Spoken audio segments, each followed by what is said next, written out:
आता वळूयात मुंबई पुण्यातल्या टॉप 20 घडामोडींकडे। गेल्या 8 महिन्यांपासून रखडलेला जुना वर्सोवा पूल आजपासून पुढचे 4 दिवस पूर्णपणे बंद असणार आहे।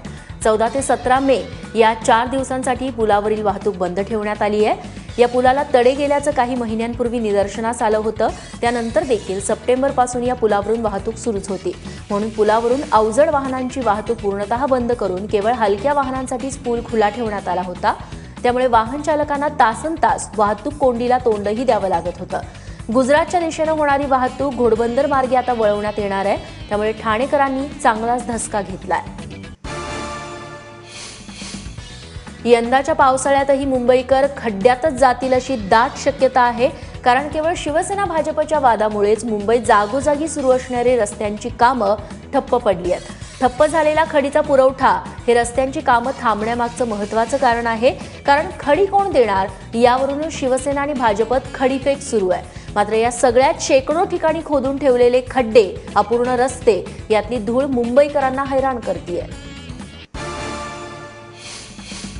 मुंबईतल्या वेंकीज कंपनीच्या कार्यालयावरती आणि फार्म हाऊसवरती आयकर विभागानं धाडी टाकल्या आहेत। पुण्यात एकूण 16 ठिकाणी ही कारवाई करण्यात आली आहे, तर देशभरात या कंपनीच्या 40 ठिकाणी छापे टाकलेत। कुक्कुटपालनाचा या कंपनीचा प्रमुख व्यवसाय आहे।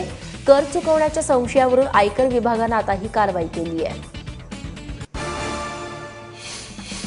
पुण्यापाठोपाठ पिंपरी चिंचवड महापालिकेत देखील स्वीकृत नगरसेवकाच्या निवडीवरून भाजपत वाद उफाळलाय। डावलण्यात आलेल्या इच्छुकांनी खासदार अमर साबळे आणि लेखा समिती अध्यक्ष सचिन पटवर्धन यांचे काल पुतळे जाळले। आरएसएस समर्थक मोरेश्वर शेडगेसह साबळे यांचे निकटवर्तीय माऊली थोरात आणि पटवर्धन गटाचे बाबू नायर या तिघांची वर्णी स्वीकृत नगरसेवकपदी लागली होती। मात्र आता यापैकी थोरात आणि नायर हे या पदाला शोभणारे नसल्याची ओरड सुरू झाली आहे। त्यामुळे या दोघांच्या नावाचा पाठपुरावा करणाऱ्या साबळे आणि पटवर्धन यांच्या विरोधात भाजप युवा मोर्चाच्या कार्यकर्त्यांनी काल घोषणाबाजी केली। पनवेल मनपा निवडणुकीत भाजप आणि शेकापच्या महाआघाडीसमोर कॉलनी विकास आघाडीचं आव्हान उभं राहिलंय। गेल्या 10 वर्षांपासून खारघर इथं काम करणाऱ्या व्यक्तींना भाजप आणि शिवसेनेनं डावललं गेल्यानं कॉलनी विकास आघाडीची स्थापना करण्यात आली आहे। खारघरच्या प्रभाग क्रमांक 6 मध्ये 4 उमेदवार या विकास आघाडीने उभे केलेत। गेल्या निवडणुकीत फक्त 52 मतांनी हरलेल्या प्रकाश गायकवाड यांना शिवसेनेनं उमेदवारी दिलेली नाही। माजी शिवसेना जिल्हाप्रमुख बबन पाटील यांनी शिवसेनेची जागा शेतकरी कामगार पक्षाला विकल्याचा आरोप बंडखोर आणि कॉलनी विकास आघाडीचे उमेदवार प्रकाश गायकवाड यांनी केलाय। लग्नाच्या हळदीनिमित्त नवी मुंबई भागामध्ये रात्री उशिरा चालणारे कार्यक्रम वेळेत उरकावेत यासाठी नवी मुंबई पोलिसांनी काल जनजागृती बैठक घेतली। गेल्या महिन्यात कोपरखैरणे गावामध्ये पहाटे 3 वाजेपर्यंत हळदीच्या कार्यक्रमात डीजे सुरू होता।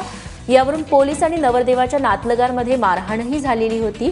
सध्या लग्नांचा काळ सुरू असल्याने अशा घटना वारंवार होऊ नयेत यासाठी ही बैठक बोलावण्यात आली होती। यावेळी पोलिसांनी कायदा पाळावा, आवाज मर्यादेचे उल्लंघन होऊ नये याबाबत लोकांना सूचना दिल्या।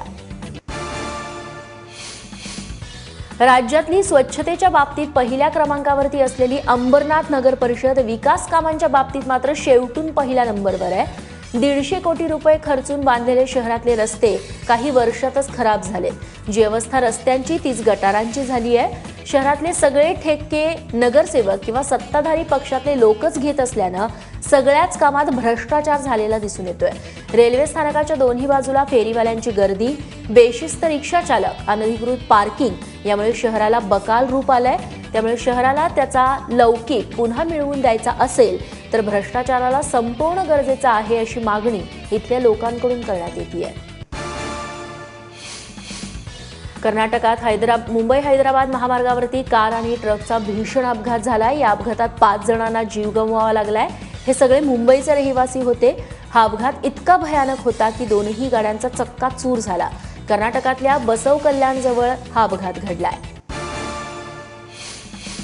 फेरीवाल्यांनी महापालिका आयुक्त आणि पोलिसांच्या कारवाईचा चांगलाच धसका घेतलाय, कारण काल कारवाई होण्याआधीच ठाण्यातले 80% फेरीवाले गायब झाले। अनेक जण कारवाईच्या भीतीपोटी पळ काढताना दिसले। काही दिवसांपूर्वी कारवाईसाठी गेलेल्या ठाणे महापालिकेच्या उपायुक्तांना फेरीवाल्यांनी बेदम मारहाण केली होती। त्यानंतर ठाण्यात फेरीवाल्यांवरती धडक कारवाई सुरू करण्यात आली आहे। ज्या विद्यार्थ्यांना 9वीत 85% गुण मिळवले त्याच विद्यार्थ्याला 10 मोटारसायकली चोरल्याच्या आरोपात ताब्यात घेण्यात आलंय। केवळ वाईट संगतीमुळेच हा मुलगा चोरीच्या मार्गाला लागल्याचं पोलिसांच्या तपासात पुढे आलंय। सिंहगड भागात राहणारा 17 वर्षांचा मुलगा पुण्यातल्या एका नामांकित शाळेत शिकत होता। मात्र वाईट संगतीमुळे आधी पेट्रोल चोरण्याची त्याला सवय लागली, पुढे धाडस वाढत गेलं आणि त्याने अनेक गाड्याही चोरल्या। अनेक तक्रारी आल्यानंतर पोलिसांच्या हाती एक सीसीटीव्ही फुटेज लागलं, ज्यावरून या अल्पवयीन मुलाला ताब्यात घेण्यात आलंय।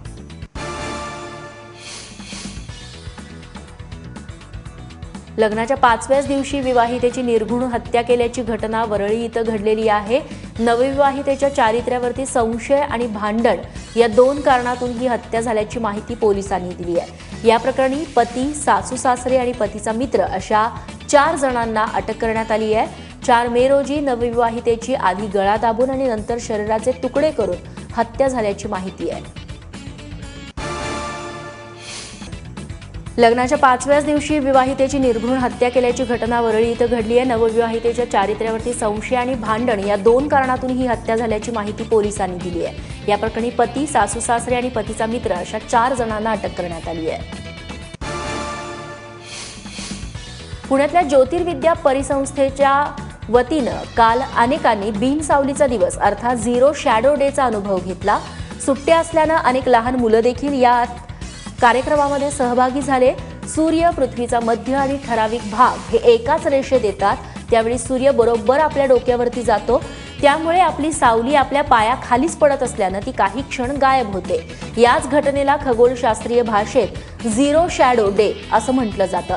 ठराविक अंतरानं 21 जुलैला देखील ही घटना पुन्हा घडते, मात्र त्यावेळेस भारतात पावसाळा असल्यानं त्याचं नीट प्रकारे निरीक्षण करता येत नाही।